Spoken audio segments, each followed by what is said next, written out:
ವೀಕ್ಷಕರೇ ಎಲ್ಲರಿಗೂ ನಮಸ್ಕಾರಗಳು. Welcome to my channel Bigg Boss Kannada 12 ಅಪ್ಡೇಟ್ಗಾಗಿ ನಮ್ಮ ಚಾನಲನ್ನು ಯಾರೆಲ್ಲ ಕೂಡ ಇನ್ನು ಸಬ್ಸ್ಕ್ರೈಬ್ ಮಾಡಿಕೊಂಡಿಲ್ಲ ಈ ಕೂಡಲೇ ಪಕ್ಕದಲ್ಲಿರುವ ಬೆಲ್ಲೈಕನ್ ಒತ್ತಿ ಸಬ್ಸ್ಕ್ರೈಬ್ ಮಾಡಿ.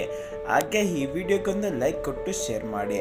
ವೀಕ್ಷಕರೇ, ಸೂಪರ್ ಸಂಡೇ ವಿತ್ ಸುದೀಪ ಎಪಿಸೋಡ್ನಲ್ಲಿ ಇವತ್ತು ಎಲಿಮಿನೇಷನ್ ಪ್ರಕ್ರಿಯೆ ನಡೆಯಲಿದೆ. ಲಾಸ್ಟ್ನಲ್ಲಿ ರಜತ್ ಹಾಗೂ ಧ್ರುವಂತ್, ರಕ್ಷಿತಾ ಶೆಟ್ಟಿ 3 ಜನ ಇರ್ತಾರೆ.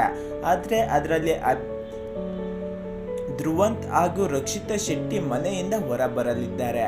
ಹೌದು ವೀಕ್ಷಕರೇ, ಬಿಗ್ ಬಾಸ್ ರಕ್ಷಿತಾ ಶೆಟ್ಟಿ ಧ್ರುವಂತ್ ಅಭಿಮಾನಿಗಳಿಗೆ ದೊಡ್ಡ ಅವಕಾಶವನ್ನು ಸೃಷ್ಟಿ ಮಾಡಿದೆ. ಅಭಿಮಾನಿಗಳಿಗೆ ಕುತೂಹಲ ತಂದಿದೆ. ವೀಕ್ಷಕರೇ, ಈ ವಾರ ನೋ ಎಲಿಮಿನೇಷನ್ ಇರೋದ್ರಿಂದ ಈಗ ಬಿಗ್ ಬಾಸ್ ಅವರು ಸುಮ್ಮನೆ ಎಪಿಸೋಡ್ಗೋಸ್ಕರ ರಕ್ಷಿತಾ ಶೆಟ್ಟಿ ಧ್ರುವಂತ್ ಅವರನ್ನ ಆಚೆಗೆ ಕಳುಹಿಸಿರುವ ವಿಡಿಯೋವನ್ನ ಹಾಕಿದ್ದಾರೆ.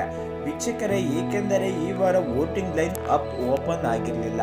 ಹಾಗಾಗಿ ಈ ವಾರ ನೋ ಎಲಿಮಿನೇಷನ್. ಧ್ರುವಂತ್ ಹಾಗೂ ರಕ್ಷಿತಾ ಶೆಟ್ಟಿ ಮನೆ ಒಳಗೆ ಇರ್ತಾರೆ. ಅವರು ಮನೆಯಿಂದ ಆಚೆ ಬರುವುದಿಲ್ಲ. ಹಾಗಾಗಿ ರಕ್ಷಿತಾ ಶೆಟ್ಟಿ ಅಭಿಮಾನಿಗಳಿಗೆ ದೊಡ್ಡ ಉಡುಗೊರೆ ಕೊಟ್ಟ ಹಾಕಿದೆ.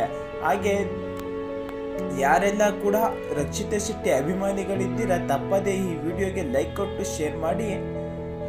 ವೀಕ್ಷಕರೇ, ಎಲ್ಲರಿಗೂ ಧನ್ಯವಾದಗಳು.